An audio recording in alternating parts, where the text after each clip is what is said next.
नमस्कार, हरियाणा न्यूज देख रहे हैं आप। मैं हूं आपके साथ केशव कुमार। भ्रष्टाचार के खिलाफ मुकर रहे हरियाणा के चर्चित आईएएस अधिकारी अशोक खेमका, उन पर भ्रष्टाचार के आरोप लगे हैं।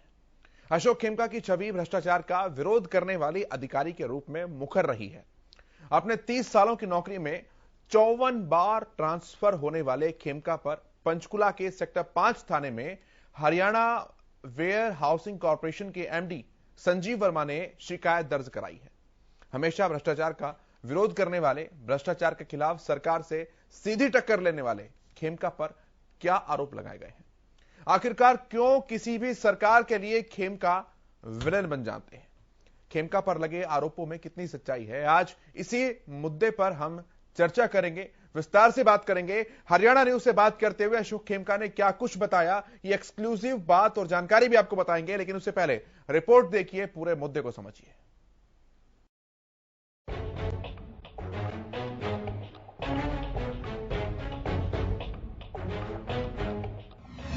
भ्रष्टाचार के घेरे में आईएएस खेमका। खेमका की ईमानदारी पर सवाल। सरकारी अधिकारियों में हरियाणा के चर्चित आईएएस अधिकारी डॉक्टर अशोक खेमका ईमानदारी का एक पर्याय माने जाते हैं। भ्रष्टाचार के खिलाफ मुकर रहने वाले अशोक खेमका इन दिनों खुद भ्रष्टाचार के आरोप में घिर गए हैं। क्या है आरोप? अशोक खेमका पर यह आरोप है कि साल 2010 में हरियाणा वेयर हाउसिंग कॉर्पोरेशन में एमडी पद पर रहते हुए प्रथम श्रेणी के 2 अधिकारियों की गलत ढंग से पैसे लेकर नियुक्तियां की गई। अपनी 30 साल की नौकरी में 54 बार ट्रांसफर होने वाले खेमका का भ्रष्टाचार के मुद्दे पर एक बार फिर दर्द छलक उठा है। खेमका ने प्रमोशन में भ्रष्टाचार की बात करते हुए ट्वीट कर लिखा, भ्रष्टाचार को काबू करेंगे सब कहते हैं, लेकिन इसके लिए काफी जूझना पड़ता है, जो सबके बुद्ध की बात नहीं। भ्रष्टाचार न हो तो देश कहां पहुंच गया होता। ऐसे लोग जिन पर घूसखोरी का मुकदमा चल रहा है, वो भी उसी काले धन से व्यवस्था खरीद लेते हैं और प्रमोशन पाते हैं। कैसे रुकेगा भ्रष्टाचार? भ्रष्टाचार के आरोप में घिरे खेमका आखिर कौन है? आइए एक नजर डालते हैं। डॉक्टर अशोक खेमका 1991 बैच के हरियाणा कैडर के आईएएस अधिकारी हैं। पश्चिम बंगाल के कोलकाता में जन्मे खेमका ने आईआईटी खड़गपुर से 1988 में बीटेक किया था। इसके बाद उन्होंने कंप्यूटर साइंस में पीएचडी की। खेमका बिजनेस एडमिनिस्ट्रेशन में एमबीए करने के साथ साथ वकालत की डिग्री भी ले चुके हैं। हुड्डा सरकार के कार्यकाल में 10 साल में खेमका को 22 बार तबादलों का सामना करना पड़ा। भाजपा सरकार में खेमका ने समाज कल्याण विभाग में गड़बड़ी पाए जाने पर 3 लाख पेंशनर्स की पेंशन भी रोकी थी। वहीं खेल विभाग में अनेक अनियमितताएं भी उजागर की थी। इसके बाद खेमका भाजपा सरकार के निशाने पर आ गए। अपनी एसीआर के नंबर को लेकर खेमका सीधा सरकार तक से भी टकरा चुके हैं। लेकिन एक बात तो तय है कि जब कांग्रेस की सरकार आती है तो खेमका कांग्रेस के लिए विलन बन जाते हैं, और जब भाजपा की सरकार आई तो भाजपा के लिए वो विलन बन गए। हालांकि अशोक खेमका पर भ्रष्टाचार के आरोप के बाद आम आदमी पार्टी अब खेमका के बचाव में उतर आई है। आम आदमी पार्टी का कहना है कि अशोक खेमका एक ईमानदार ऑफिसर हैं। उन्होंने अपनी पूरी जिंदगी में कभी किसी प्रकार का कोई घोटाला नहीं किया। लेकिन ये तो जांच के बाद ही स्पष्ट हो पाएगा कि खेमका पर लगे आरोप कितने सही हैं और कितने गलत। Bureau report, Haryana news.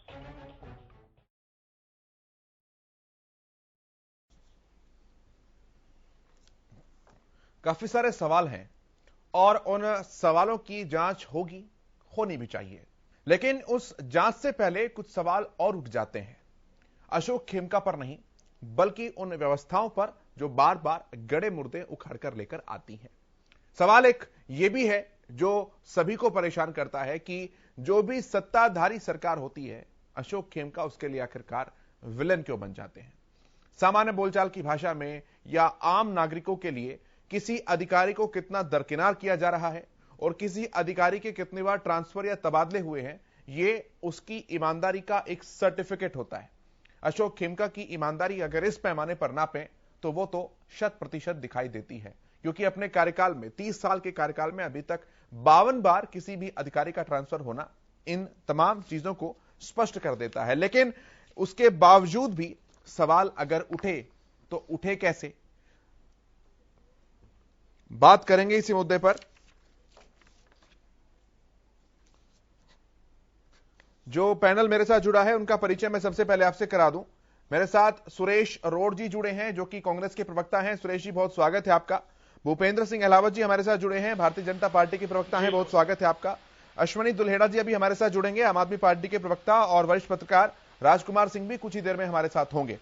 मैं सबसे पहले आप ही के पास जाता हूं, भूपेंद्र सिंह जी, ये जो आरोप लगे हैं, आप सत्ताधारी पक्ष होते हुए कैसे देखते हैं इन आरोपों को? फिलहाल मैं आरोप इसलिए कह रहा हूं क्योंकि जब तक पूरे सबूत सामने नहीं आ जाते, कि कागज सामने नहीं आ जाता, सिर्फ एलिगेशन ही कहा जाएगा। जब तक तो प्रूफ नहीं होती तब तक। और ये जो आरोप है, ये तो जो उनके डिपार्टमेंट के एमडी हैं, जिसमें वो 2010 में एमडी रहे थे, उनको एक शिकायत मिली और शिकायत की उन्होंने जांच करा दी। अपने विभागीय ऑफिसर्स की कमेटी बनाई और उन्होंने रिपोर्ट दे दी और उन्होंने ये माना कि जो अपॉइंटमेंट 2010 में हुई उसमें खेमका जी के साथ मिला के 4 लोग उसमें दोषी माने गए और उसने जो कमेटी ने रिपोर्ट की उसके आधार पर जो उसके सेक्रेटरी थे उन्होंने उसको रेफर कर दिया एसएचओ कि भाई इस मामले में आप केस दर्ज करें। अभी केस दर्ज नहीं हुआ है, वो तो इन्वेस्टिगेशन होगा। अगर इन्वेस्टिगेशन में उनके खिलाफ कोई बात आएगी तो केस भी दर्ज होगा। और हमारी जहाँ तक सरकार की बात है, हमारी सरकार बहुत ही निष्पक्ष सरकार है, बहुत ही पारदर्शिता से काम करती है। जो ऑफिसर ईमानदार होते हैं, मेहनत से काम करते हैं, उनको इनाम भी मिलता है। लेकिन जो आदमी किसी तरह के भी उसमें शामिल मिलते हैं तो आपको और भी मामलों में मालूम होगा, उससे हमारे सरकार का कोई भी आदमी, कोई भी अधिकारी बचाव नहीं करता। तो ये तो अभी इसके बारे में तो कुछ भी नहीं कहा जा सकता। ये तो एक उन्होंने एक रिपोर्ट दर्ज कराया, उसका इन्वेस्टिगेशन होगा और इन्वेस्टिगेशन के बाद जो भी मैटर है वो कोर्ट में जाएगा और जो भी निर्णय आएगा उससे दूध का दूध, पानी का पानी छिन जाएगा। हमारी किसी से कोई ना दुर्भावना है और कोई आदमी अगर गलत काम करता है तो उससे हमारे को प्यार भी नहीं है। हमारी तो बहुत ही सरकार निष्पक्ष सरकार है, बहुत ही पारदर्शिता से काम करती है। माननीय मनोहर लाल जी खट्टर जी की जो पॉलिसी पारदर्शिता की है, ईमानदारी की है, उसके दूसरे राज्य भी कायम है। वो हमारी जितनी स्कीमें हैं, जितनी पॉलिसी है, उनको सारी दूसरे स्टेट भी अडॉप्ट कर रही है, चाहे वो ट्रांसफर। ठीक है सर, ठीक है सर, वापस आऊंगा मैं। सुरेश जी से लेता हूं कमेंट। सुरेश जी, कैसे देखते हैं आप?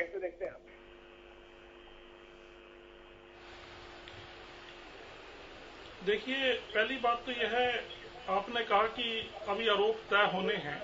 वो बात ठीक है कि एक न्यायालय में जाके मामला फाइनल होगा, लेकिन मैं आपकी जानकारी के लिए ये बात भी बताना बहुत जरूरी समझता हूं कि हरियाणा वेयर हाउस कारपोरेशन के एमडी जो मौजूदा श्री संजीव वर्मा जी हैं, उनके द्वारा आरोप तय किए गए, कमेटी बना के इंक्वायरी की गई। अगर कमेटी में इरेगुलरिटीज मिली तो तभी उन्होंने वो साथ वेयर हाउस के एमडी होने के साथ में करनाल के डिविजनल कमिश्नर भी हैं। इतने महत्वपूर्ण पद पे जिनके अंडर 3 या 4 डीसी भी आते हों, कोई व्यक्ति आरोप नहीं लगा सकता। आरोप को ये मीडिया के किसी साथी ने नहीं लगाया या मेरे जैसे किसी राजनीतिक कार्यकर्ता ने नहीं लगाया कि आपने ऐसा भ्रष्टाचार किया है। जो एक प्रशासनिक ढांचा है प्रदेश का, उस प्रशासनिक ढांचे के बहुत ही उच्च स्तर के अधिकारी, और वो भी एक डिविजनल कमिश्नर के रैंक पे भी जो जिम्मेदारी अपनी दे रहे हैं श्री संजीव वर्मा, तो उनके द्वारा कमेटी बनाकर बाकायदा जांच कराकर ये कार्रवाई अमल में लाई गई है। और उन्होंने मुख्य सचिव यानी चीफ सेक्रेटरी हरियाणा जो सरकार चलाते हैं, प्रशासनिक ढांचे में सबसे बड़े अधिकारी माने जाते हैं श्री संजीव कौशल जी और मैडम सुमिता मिश्रा जी जो एडिशनल चीफ सेक्रेटरी हैं इस विभाग की। उन दोनों को नहीं, अगर सुरेश जी आपकी इस बात को मैं ठीक मानूं तो खेमका साहब का ये कहना है कि संजीव वर्मा जी के खिलाफ, वो संजीव वर्मा जी भी भ्रष्टाचार में लिप्त हैं। उन्होंने आर्काइव्स डिपार्टमेंट में रहते हुए काफी नियुक्तियों का फर्जीवाड़ा किया और इस बदले की कार्रवाई से उन्होंने मेरे ऊपर आरोप लगा दिए। ये खेमका जी का कहना है।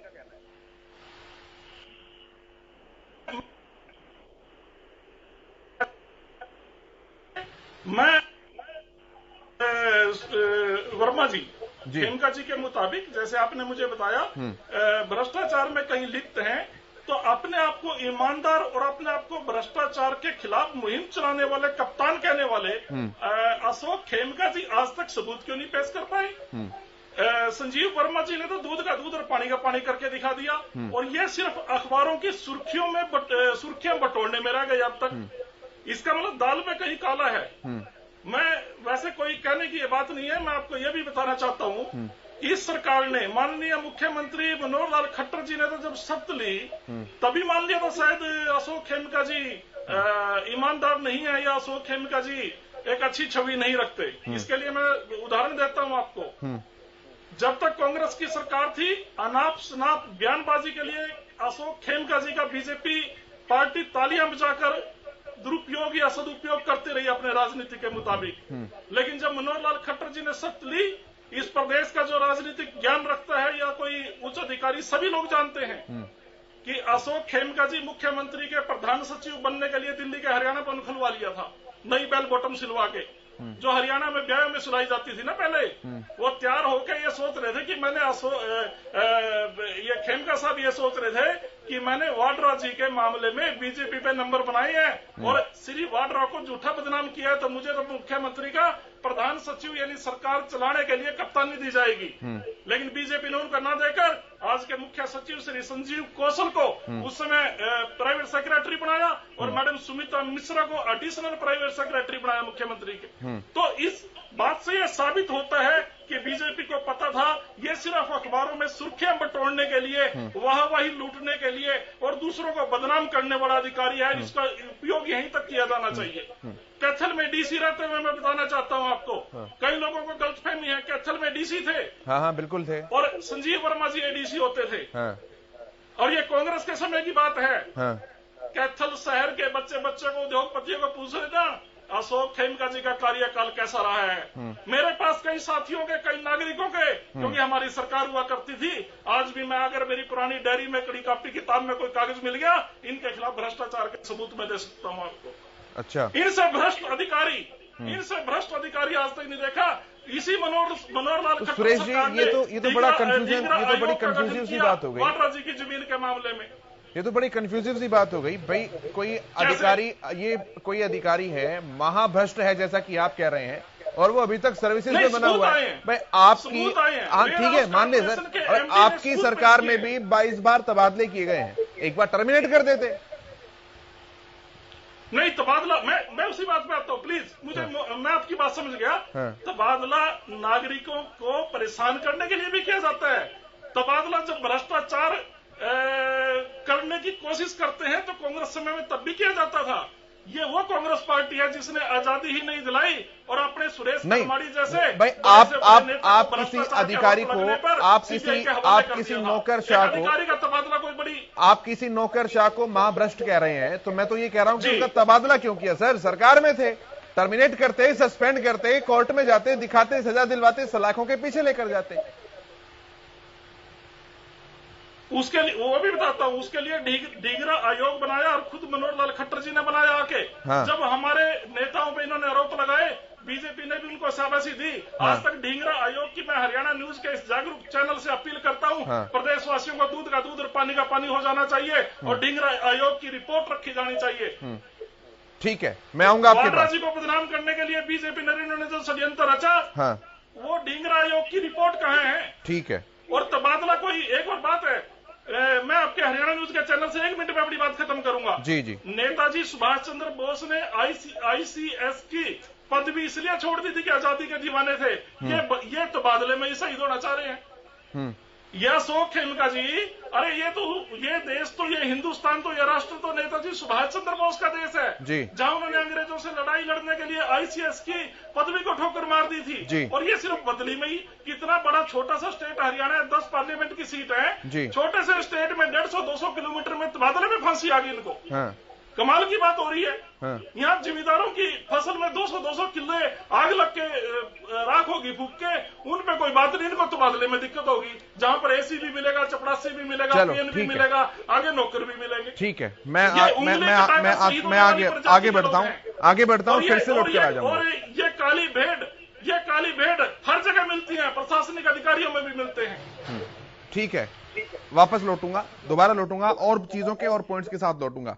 फिलहाल मेरे साथ अश्विनी दुल्हेड़ा जी जुड़ गए हैं, आम आदमी पार्टी के प्रवक्ता हैं। बहुत स्वागत है सर आपका। नवीन जयहिंद जी का एक ट्वीट आया, उन्होंने बयान भी दिया, मीडिया में भी खबरें दी। अब पता नहीं नवीन जयहिंद जी को आप नेता मानते हैं नहीं मानते हैं अपना, लेकिन उन्होंने कहा कि अशोक खेमका जी एकदम ईमानदार व्यक्ति। नहीं, नवीन जयहिंद जी हमारे नेता हैं। हाँ ठीक है, तो उन्होंने कहा कि वो एकदम ईमानदार व्यक्ति हैं। देखिए, आज मैंने अभी बीजेपी के प्रवक्ता को भी सुना, कांग्रेस के प्रवक्ता को भी सुना। आज से 12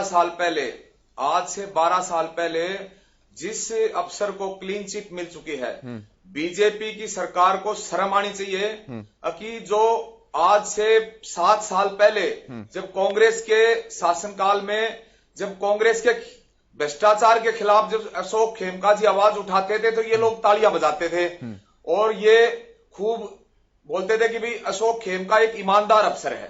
और आज वही अशोक खेमका एक भ्रष्टाचारी अफसर हो जाता है।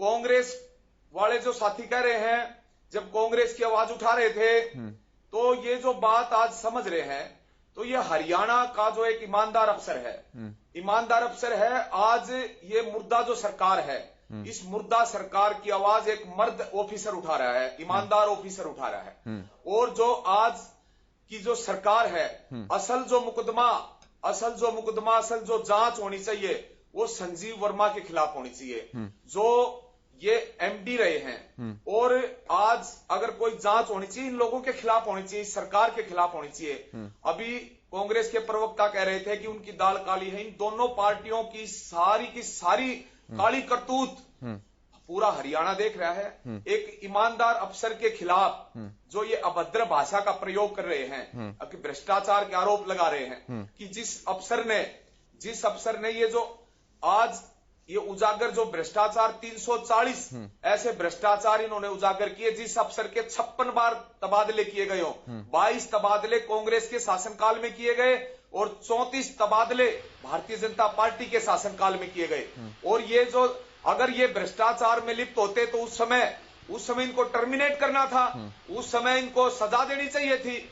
उस समय एक मिनट रुकूंगा मैं, एक मिनट रुकूंगा मैं। अशोक खेमका जी से बात कर रहा हूं, एक सेकंड। अशोक खेमका जी, केशव बात कर रहा हूं मैं, हरियाणा न्यूज से सर। तो ये किस तरह की एक सेकंड अश्विनी जी रुकिए ना प्लीज। अफसर को राजनीतिक के लिए मैं वापस आऊंगा, रखिए अपनी बात। इस्तेमाल किया जा रहा है, ये बहुत ही शर्मनाक बात है हरियाणा के लिए भी और इन पार्टियों के लिए भी और इस सरकार के लिए भी। ठीक है, मैं एक बार, हम सबने अपनी अपनी बातें सुन ली हैं। मेरी अशोक खेमका जी से बात हुई थी कार्यक्रम से पहले, हमने बात की, उनसे कोशिश करी बात करने की। उन्होंने ये कहा कि मैं सामने नहीं आऊंगा अभी, जब तक पूरी जांच नहीं हो जाती, मैं पाक साफ सिद्ध नहीं हो जाता। लेकिन ऑफ द रिकॉर्ड उन्होंने क्या कुछ कहा था, एक बार वो चीजें आपको सुनवाते हैं, क्योंकि उनके सवाल जो थे वो सवाल भी देखने लायक है। एक बार जरा सुनवाइए अशोक खेमका जी की बात। दो तीन चीजें मैं आपको समझाता हूँ जी। आप उसकी कंप्लेंट देखिए सीएस को, और उसमें कहीं भी कोई एनेक्शर नहीं लगाया। ठीक है, एनेक्शर लगाता तो पता लगता। अच्छा, जो मेन चीज थी, एक स्क्रीनिंग कमेटी थी बोर्ड की जो स्क्रीन करती थी एलिजिबिलिटी जी। उस स्क्रीनिंग कमेटी के खिलाफ कोई कार्रवाई नहीं है जी। कोई कार्रवाई नहीं है जिसने स्क्रीन किया जी। दूसरा, वो छुपाता है सिलेक्शन कमेटी बोर्ड था जिसमें चेयरमैन रोशन लाल खुद चेयरमैन थे सिलेक्शन कमेटी के। हाँ, रोशन लाल का पता है वो मेरे खिलाफ कितना उपद्रव किया जी। ठीक है, Roshan Lal Saini was the chairman, मैं था अशोक यादव डायरेक्टर एग्रीकल्चर, एक कुसुम थी IRS मेंबर, और एक सूद था regional manager central warehousing corporation ji. ठीक है जी। एजेंडा में हमने क्या बात छुपाई? हाँ जी। क्या उसमें उनको नंबर दिए गए जी, एक्सपीरियंस के, क्वालिफिकेशंस के जी, और इंटरव्यू में जी, मेरिट में क्या लिस्ट बनी, कितने लोग सिलेक्ट हुए, उनकी मेरिट क्या बनी, और क्या मैंने जनरल कोटा जो शेड्यूल्ड कास्ट और बैकवर्ड क्लास थे या एक्स सर्विसमैन थे, चूंकि वो मेरिट पर ऊपर आ गए, क्या उनको जनरल सीट के अगेंस्ट एडजस्ट किया कि उनके कोटे में किया? जी जी जी। तो ये कह रहे हैं कि उनके कोटे में एडजस्ट करना चाहिए था, जनरल सीट में एडजस्ट कर दिया, इसलिए दोषी है। हाँ जी। तो आप उनको उनके अपने रोस्टर में एडजस्ट कर दीजिए। ठीक है जी। वो तो रोस्टर पॉइंट तो सिर्फ कागजों का खेल है। जी जी जी बिल्कुल कर दीजिए। आपने तो शेड्यूल्ड कास्ट बैकवर्ड क्लास का हित का रक्षा किया। बिल्कुल बोर्ड ने किया, हमने नहीं किया, बोर्ड का आदेश था। एकदम एकदम। और मैं एग्जीक्यूट, कल को चीफ सेक्रेटरी पर आप एफआईआर दर्ज कराएगा एक अंडर सेक्रेटरी, या आपने कैबिनेट के डिसीजन को एग्जीक्यूट किया। बिल्कुल सर। और कैबिनेट को आप मोड़ गए। अंडर सेक्रेटरी बोल रहा है जी कि कैबिनेट को आपने मोड़ दिया। जी जी। तो बताइए कैसे मोड़ दिया, एजेंडा में बताइए क्या तथ्य गलत था जी। क्यों छुपा रहे हैं चीजों को। बिल्कुल ठीक बात है। ठीक है, इसकी जांच भी हो चुकी थी लोकायुक्ता से। जी। पुलिस की रिपोर्ट भी है इसमें। जी जी। जांच के बाद। जी। ठीक है, यही कंप्लेनेंट पुलिस के पास गया, फिर डीजीपी की शिकायत लेकर गया लोकायुक्ता में को। जी जी। ठीक है, ये सब तथ्य आप छुपा रहे हैं। आपने खुद इंक्वायरी करके सरकार को पहले कमेंट्स दे रखे हैं, वो भी आप छुपा रहे हैं। जी ठीक है सर, मैं ठीक है, क्लियर हुआ है मुझे कुछ सर। हाँ, और मतलब दिस इज ऑल हम्बग। आज के दिन मुझे रिकॉर्ड नहीं है। दूसरी बात है कि जब ये 16 की में इसने पहली कंप्लेंट डाली थी, तो उस समय वेयर हाउस के स्टाफ ने मेरे को सारा रिकॉर्ड पकड़ाया था इनफॉर्मली। बोले सर ये फिर आ गया है, आपके काम आएगा।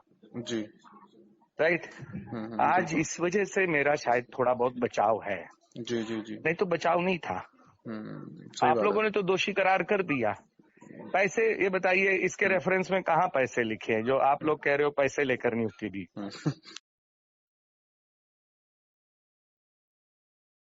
अशोक खेमका जी से हमने जब बातचीत की तो उन्होंने ये सवाल उठाए, और ये मेरे सवाल सर आपसे हैं भूपेंद्र सिंह जी। उन्होंने कह रहे हैं कि वो जो कंप्लेंट मेरे खिलाफ डाली गई है उस कंप्लेंट में एक भी एनेक्चर नहीं है, एक भी कागज नहीं लगाया गया है, कहां अनियमितताएं हैं वो नहीं बताई गई हैं, तो आरोप मैं मानूं कैसे?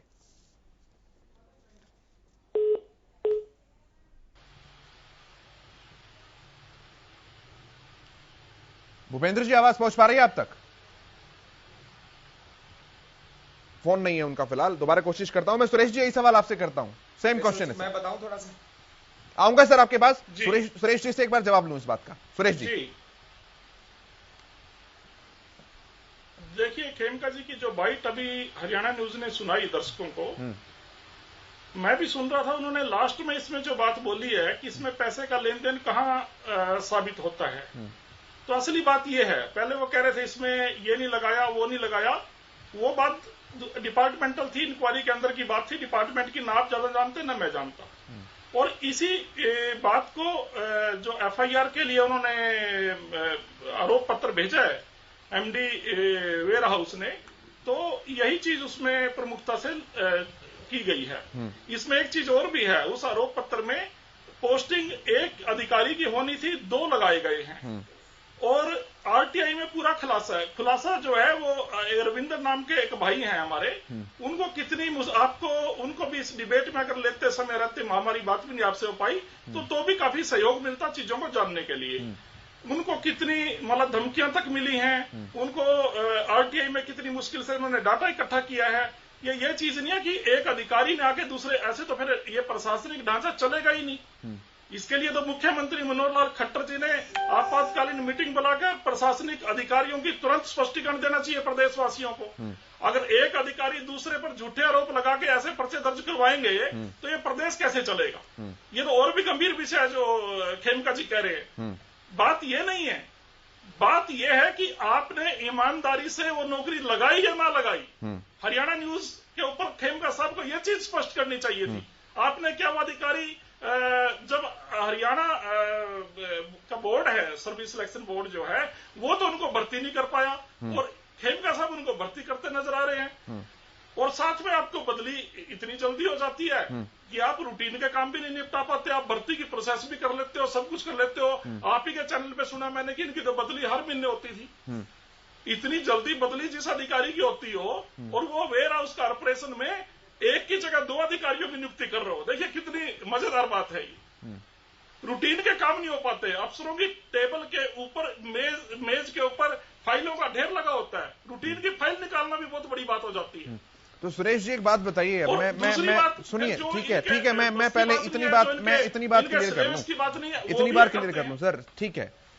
मेरा तो बहुत छोटा सा कंफ्यूजन है सर, मैं नहीं जानता इतनी प्रशासनिक व्यवस्थाओं को, हायरार्की को। एक आम आदमी होने के नाते मैं आपसे केवल ये सवाल पूछ रहा हूं, एक सामान्य नागरिक होने के नाते, कि भाई एक सामान्य नागरिक किसी भी अधिकारी की ईमानदारी का सर्टिफिकेट ये रखता है कि उसके ट्रांसफर कितनी बार हुए, और वो सरकार की, प्रशासन की, उद्योगपतियों की नजरों में आज कहां खड़ा है।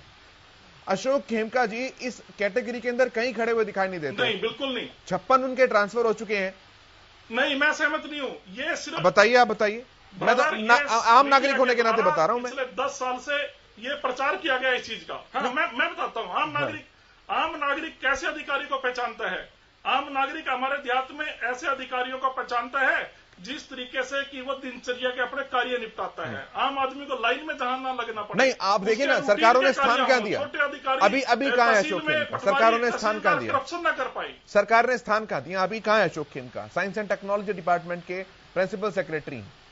नहीं, अशोक खेमका जी, अशोक खेमका पब्लिक डीलिंग के विभागों में इतने टाइम रहे हैं। मैं आपको वैसे आज ये विषय नहीं आप कहेंगे कि मैं कांग्रेस का प्रवक्ता हूं इसलिए बात कर रहा हूं। ढींगरा आयोग की रिपोर्ट नहीं अभी तक आई, आप इसी से बात कर लीजिएगा। और जो वाड्रा जी को जो जमीन की बात थी, मैं लगे हाथ में यह बात भी क्लियर करना चाहता हूं। उसकी म्यूटेशन जो म्यूटेशन का तहसीलदार होता है, उस तहसीलदार ने न करके किसी और अधिकारी के हाथ से हुई है। और दूसरी बात, उसमें धांधली कुछ नहीं थी। मैंने कंप्लीट उसकी स्टडी की हुई है। ठीक है। और कई लोगों से हमने आपस में भी चर्चा की है कि इसमें बात क्या थी कि हुड्डा सरकार के समय में जमीन एक्वायर होगी, और अगर वो जिस पर्पज के लिए जमीन एक्वायर की गई है, ये कानून है, अगर मान लो स्कूल के लिए जमीन एक्वायर करी है गांव की, अगर सरकार उसमें स्कूल नहीं खोल पाती एक्वायर की गई जमीन में, तो उसमें हॉस्पिटल खोलना होगा, तो सरकार नहीं खोल पाएगी। वो पहले उसी पंचायत को या उस मालिक को जमीन उल्टी करनी पड़ेगी और दोबारा से हॉस्पिटल के लिए एक्वायर करनी पड़ेगी। इसमें सिर्फ इतनी कमी थी कि एक्वायर हुई जमीन सरकार की एजेंसी के द्वारा उनको हॉस्पिटल के लिए दे दी गई। ठीक है, मैं अश्विनी जी के पास आ रहा हूं अब। ठीक है सुरेश जी, तो ये कह रहे कि कोई सबूत नहीं है, वहां ये सबूत पेश नहीं कर पाई। ठीक है अश्विनी जी।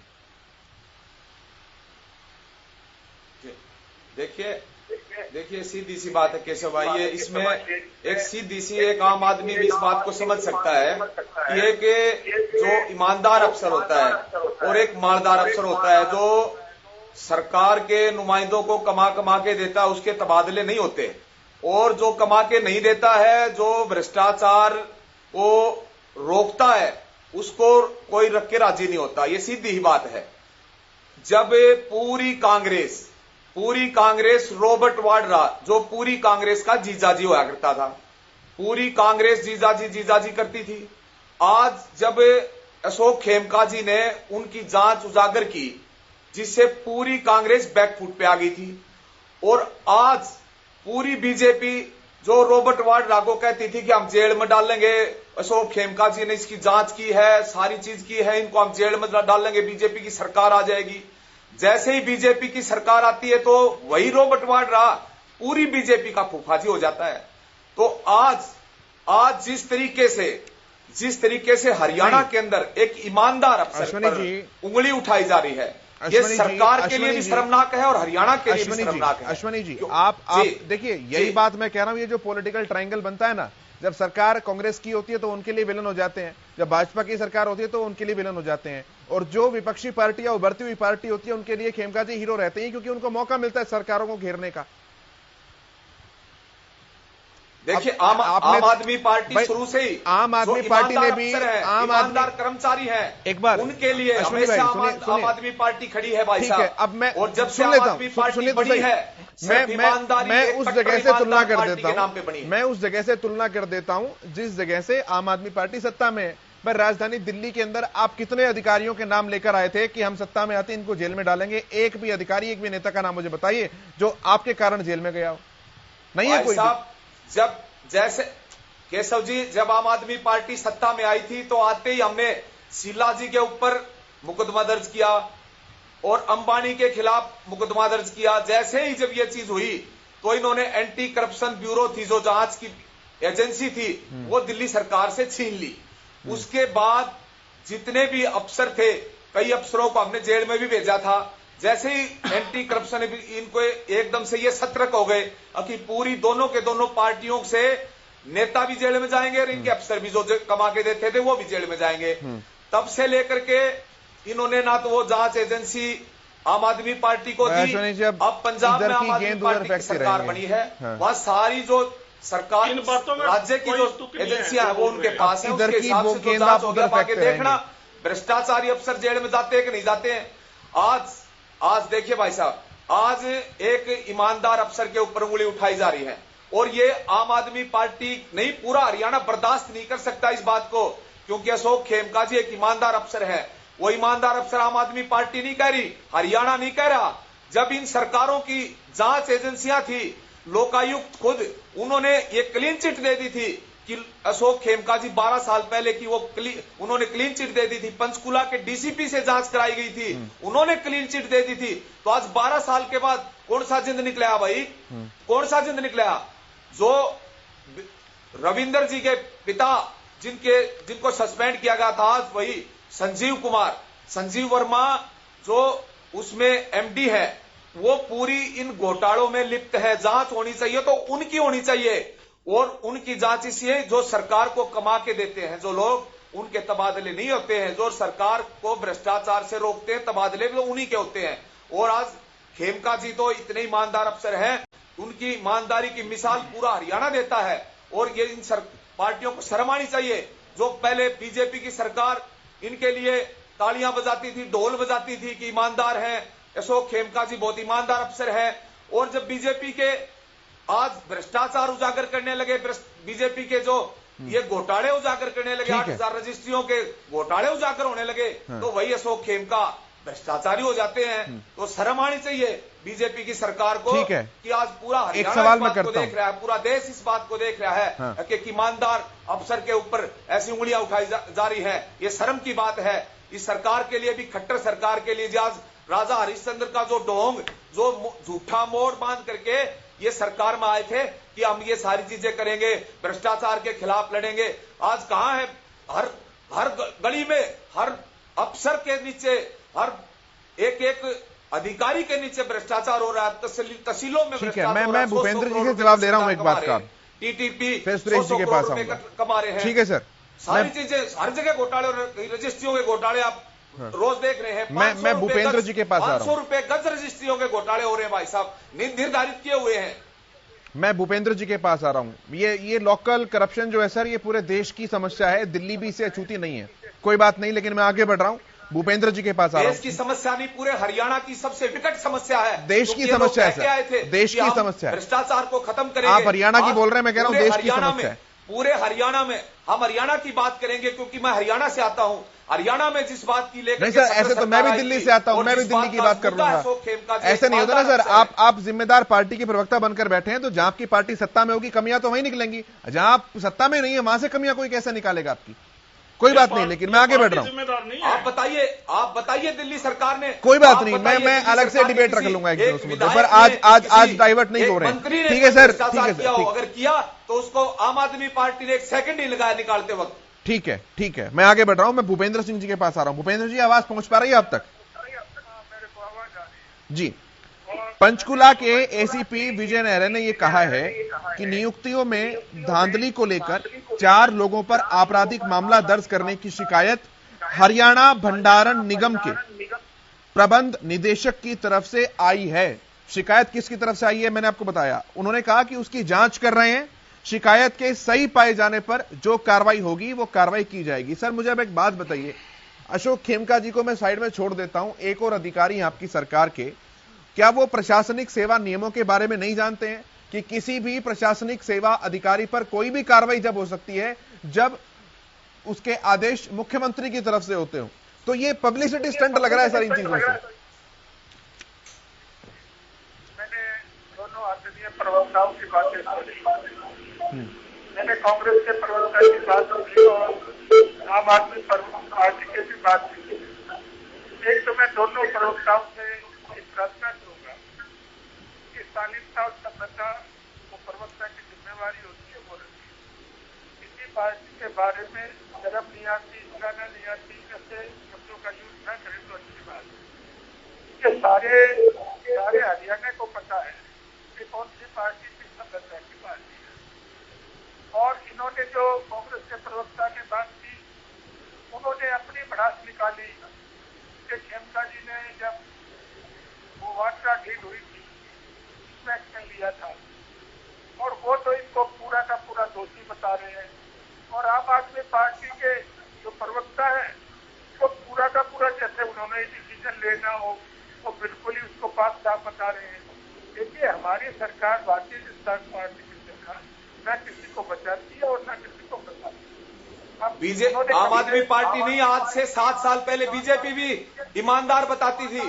बीजेपी भी कहती थी कि खेमका जी ईमानदार है, ढोल पीटते थे बीजेपी वाले। आज भारतीय जनता पार्टी की सरकार है, जब उनके भ्रष्टाचारों की आवाज उजागर करने की बात अशोक खेमका जी कर रहे हैं तो आज आपको वो गलत लग रहे हैं। हमारे जो माननीय मुख्यमंत्री मनोहर लाल जी हैं, पूरा हरियाणा क्या पूरे देश में भी कोई उनकी ईमानदारी की तरफ उंगली नहीं उठा सकता। एक ये बात जो आप झूठे राजा हरिश्चंद्र है, जो झूठा मोड़ बांध करके आए थे, झूठी बात करके आए थे, वो उनका उजागर हो चुका है। पूरे हरियाणा के अंदर बेनकाब हो चुके हैं, वो भारतीय जनता बेनकाब हो चुकी है। अश्विनी जी, अब ये राजनीतिक मंच थोड़ा ही ना है सर कि किसी को लेकर भी कुछ भी उछाल देंगे। ऐसे नहीं होता है सर, प्लीज। भाई साहब, अब राजनीतिक मंच नहीं है, नहीं, एक ईमानदार आप अफसर की बात है, उनकी एक डॉक्यूमेंट, ईमानदार अफसर की बात आप है, जिस उनकी पार्टी नहीं, मैं आपकी बात का जवाब दे रहा हूं अश्विनी भाई। आप सुनिए तो सही सर, बाद बेईमान कैसे हो बाबू गया? जी सुनिए तो इस सही, बात का क्लियरिटी दे भारतीय जनता पार्टी वाले। भाई जिसके खिलाफ कागज लगे हुए हैं, करप्शन चार्जेस, आप उस नेता को ईमानदार बता रहे हैं। वो ईमानदार है या नहीं है वो काम तय करना मेरा और आपका किसी का भी काम नहीं है, लेकिन आप उसे ईमानदार बता रहे हैं। और आप यहां बैठकर बिना कागज के, आप यहां बैठकर बिना कागज के प्रदेश के मुख्यमंत्री के ऊपर कुछ भी एलिगेशन लगा रहे हैं सर। ऐसे थोड़ी ना होता है। ना मेरे पास तथ्य रखे हैं, मेरे पास तथ्य रखे भाई साहब। वो तथ्य फाइल लेकर आपके केजरीवाल साहब भी घूमते थे 2013 से पहले, इतनी सारी फाइलें हैं, ये कर देंगे वो कर देंगे। ठीक है सर, कोई बात नहीं, मैं नहीं जा रहा हूं उन मुद्दों के ऊपर। मैं राजकुमार जी के पास आ रहा हूं, मैं राजकुमार जी के पास आ रहा हूं। ठीक है सर, प्लीज। खेमका जी बहुत ईमानदार अफसर है। ठीक है सर, मैं राजकुमार जी के पास आ रहा हूं, वरिष्ठ पत्रकार हैं, हमारे साथ जुड़े। राजकुमार जी, बहुत स्वागत है आपका। ये पूरा जो मैटर सर अशोक खेमका जी का, एक बार फिर से कहूं कि मैं गड़े मुर्दे सामने उभर कर आए हैं। 2010 का केस है और उसे एक बार फिर से एलिगेटरी फॉर्म में यूज किया जा रहा है अशोक खेमका के खिलाफ। किस तरह से देख रहे हैं आप इस पूरे विषय को? सबसे पहला कमेंट मैं आपसे ले रहा हूं इस बात में। देखिए, इसको दो अलग पहलू दीजिए आप। एक तो 10 साल कांग्रेस का शासन रहा हरियाणा में 2014 से पहले, और तब भी अशोक खेमका राज्य सरकार के सबसे नापसंद अधिकारियों में से एक थे। और ये बात भी सही है कि 2014 के विधानसभा चुनाव प्रचार के दौरान भारतीय जनता पार्टी ने अशोक खेमका या इस तरह के दूसरे जो अधिकारी एक दो और रहे, उनके द्वारा कांग्रेस शासन में उजागर किए गए घोटालों को मुद्दा बनाया और निश्चित रूप से फायदा भी मिला हुआ। लेकिन इससे साबित यह होता है कि अशोक खेमका के पूरे कार्यकाल को आप देख लें, जितने वर्ष का कार्यकाल है उसमें कितने ट्रांसफर हुए हैं, वो ये बताते हैं कि सरकार कोई भी हो, सरकारों को इस तरह के अधिकारी रास नहीं आते जो अक्सर संवेदनशील मामलों में भी अपने विवेक से फैसला लेने का साहस दिखाते। पहला कमेंट तो मेरा ये। दूसरा, अधिक इस बात की चर्चा हो रही है, हम हर चीज को सीधे सीधे प्रदेश के राजनीतिक नेतृत्व से जोड़ देते हैं। अभी आपने खुद बताया कि एक भंडारण गृह के एक अधिकारी ने शिकायत की है, वो अभी शिकायत के स्तर पर है, उसकी जांच की प्रक्रिया चल रही होगी या शुरू हो रही होगी। उसमें भी आपने एक अच्छा मुद्दा उठाया कि जब भी इस स्तर के अधिकारियों के खिलाफ कोई मामला आता है तो पहले आपको ऊपर से शासन से अनुमति लेनी, उस अनुमति के बिना जांच आगे बढ़ ही नहीं सकती, बिल्कुल मामला दर्ज हो ही नहीं सकता। तो जब मामला अभी एकदम कहना चाहिए कि आरोप के स्तर पे है और वो भी कहना चाहिए कि आरोप को लीक करने के स्तर पे, तो उस आधार को लेकर के हम लोग प्रदेश के मुख्यमंत्री पर आरोप लगा दें, पूरी प्रदेश सरकार पर भ्रष्टाचारों पे आरोप लगा दें, या अशोक खेमका को ईमानदारी के प्रमाण पत्र बांटने लगे, तो मुझे लगता है हम कहीं न कहीं अतिरंजित व्यवहार कर रहे हैं, जिसकी अपेक्षा हम लोगों से नहीं है जो चर्चा में शामिल होने आए चाहे किसी पार्टी के प्रवक्ता हो या इस पत्रकार की हैसियत से मेरी भागीदारी है। मेरा मानना यह है कि पूरे मामले को एक तथ्यात्मक दृष्टि से देखिए। शिकायत आई है, शिकायत अगर गंभीर लगती है तो उसके लिए प्रदेश सरकार से अनुमति ली जानी चाहिए, मामला दर्ज होना चाहिए, उसकी जांच होनी चाहिए। तो उसके बिना इस तरह के आरोप लगाना उचित नहीं। दूसरी बात, अशोक खेमका साहब, जहां तक छवि का सवाल है, निश्चित रूप से उनकी छवि एक विवेक से बिना किसी दबाव में आए काम करने वाले अधिकारी की रही है। लेकिन राजनीतिक पार्टियां स्वीकार नहीं कर रही ना सर इस बात को। हाँ, मैं वही कह रहा हूँ। मैंने जैसे पहले कहा 10 साल कांग्रेस का सरकार था, 10 साल बीजेपी को हो गए। हाँ। ऐसे अधिकारी आप हरियाणा के अंदर देख लें या अन्य राज्यों में भी देख लें, किसी भी सिस्टम को रास नहीं आते। मैं सिस्टम का वर्ड में बहुत समझ के इस्तेमाल कर रहा हूँ, क्योंकि सिस्टम में सबसे ज्यादा तकलीफ जो होती है ये ब्यूरोक्रेटिक सिस्टम जो होती है। हम अक्सर राजनीतिक नेतृत्व में सवाल खड़ा करते हैं, उसके वजह भी है जब लोकतांत्रिक व्यवस्था में हम लोग रह रहे हैं, लोग चुन के आते हैं, उनकी जवाबदेही ज्यादा है, हर 5 साल में जवाबदेही तय होती है। लेकिन अशोक खेमका जैसे अधिकारियों को कटघरे में खड़े करने का सवाल हो या उनके खिलाफ मामले घड़ने का सवाल, उसमें सबसे ज्यादा अहम भूमिका उसी नौकरशाही की रहती है जिसका अशोक खेमका अंग है।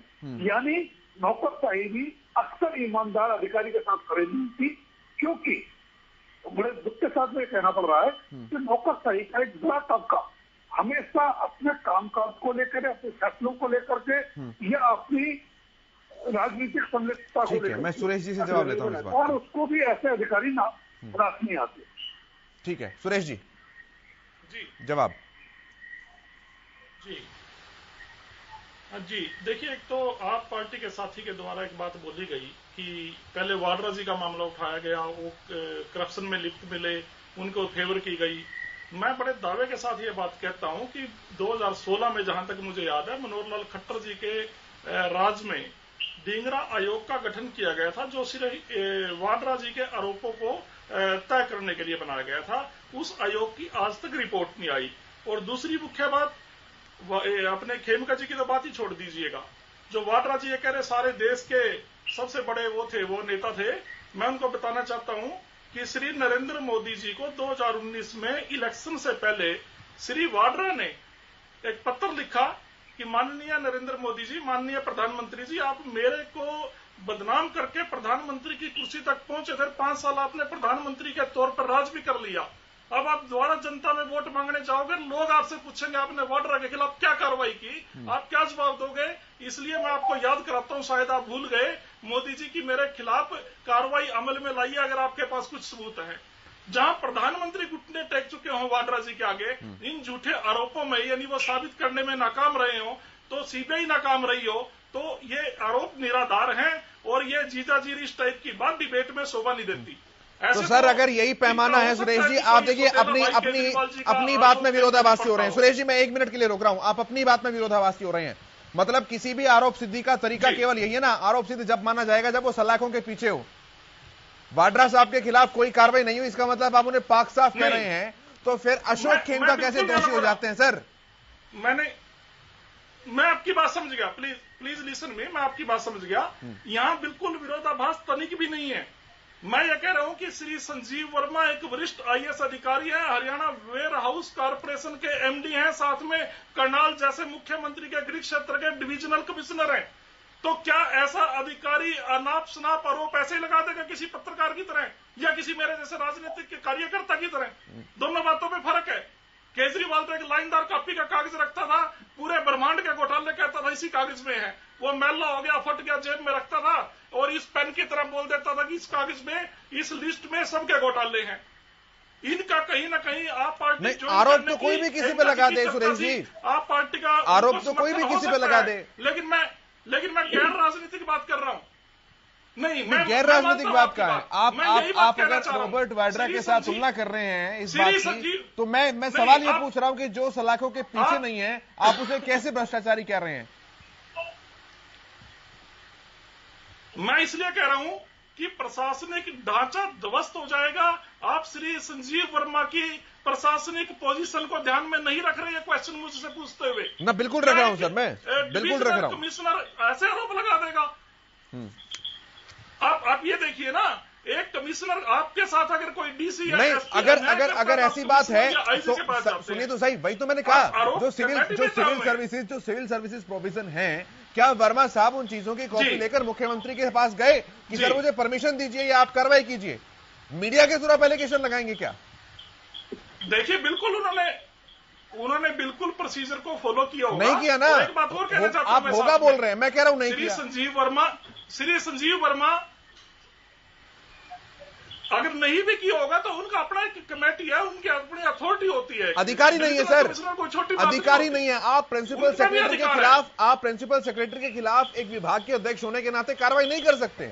प्रशासनिक अमला यहां ध्वस्त होता है। आप मुख्यमंत्री के पास जाइए, मुख्यमंत्री को अधिकार है, यूपीएससी कार्रवाई करेगा। नहीं, मैं सहमत नहीं हूं।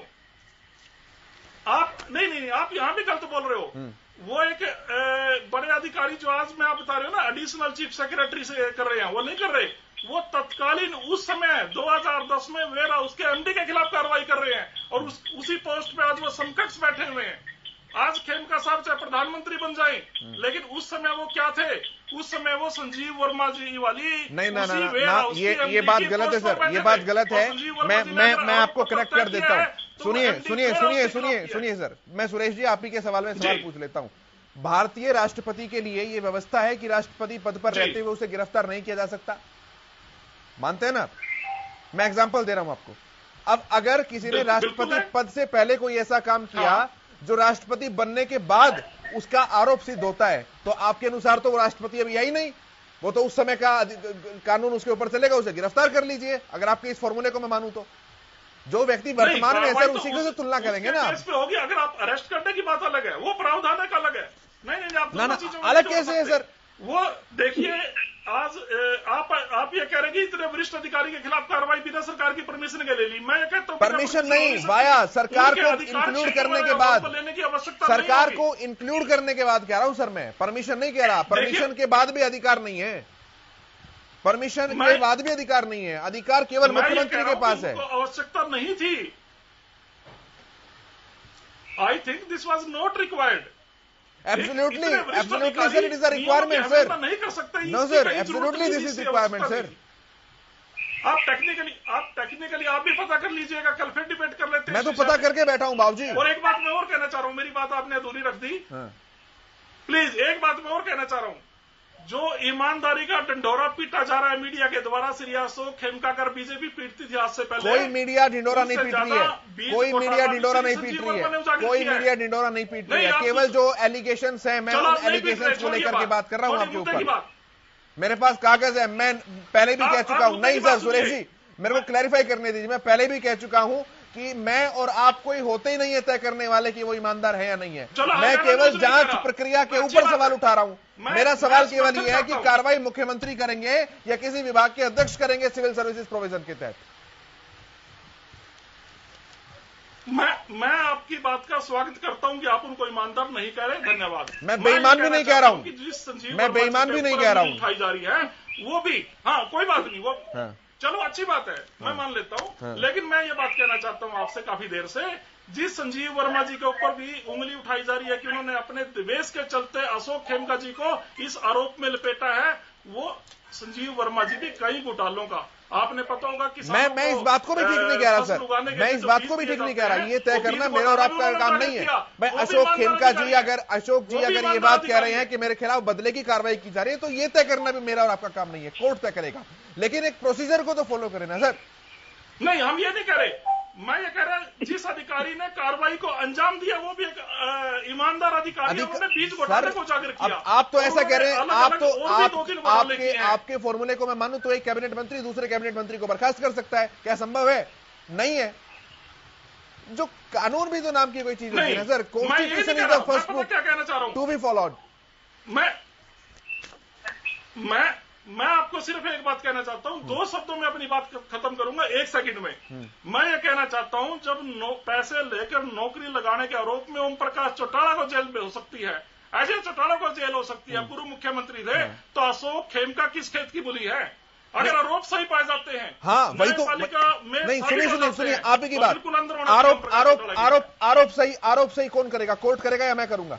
कोर्ट करेगा ना सर, तो कोर्ट में लेकर जाइए ना, मुख्यमंत्री के पास लेकर जाइए ना, मुख्य भाई जो तय करने वाला है उसके पास तो लेकर नहीं जा रहे हैं, और फिर उसको मीडिया में उछाल रहे हैं लेटर्स को। वो ऐसे थोड़ी ना होता, ये तो फिर पब्लिसिटी स्टंट लग रहा है सर। वो जो टाउन प्लानर और तहसील नहीं, ठीक है सर, नहीं, टाउन प्लानर, तहसीलदार और खेमका जी तीनों को इकट्ठे लेकर चले जाएंगे। ठीक है सर, अपने आप सरकार देखने वाली बात। ठीक है सुरेश जी, ठीक है सर, ठीक है सर, समय की थोड़ी सीमा है, मुझे आगे बढ़ने की जो इजाजत नहीं दे रही है। बहरहाल बहुत शुक्रिया आपका सुरेश जी, अश्विनी जी, राजकुमार जी, भूपेंद्र जी, चर्चा में शामिल होने के लिए, अपनी अपनी बात रखने के लिए बहुत धन्यवाद, बहुत शुक्रिया। क्या कुछ जांच में निकलेगा ये तो जांच के बाद ही पता लग पाएगा, लेकिन इतना तय है कि मुद्दा बहुत बड़ा आने वाले समय में बनने वाला है। मेरे साथ इतना ही, लेकिन हरियाणा न्यूज पर खबरों का सफर लगातार जारी है।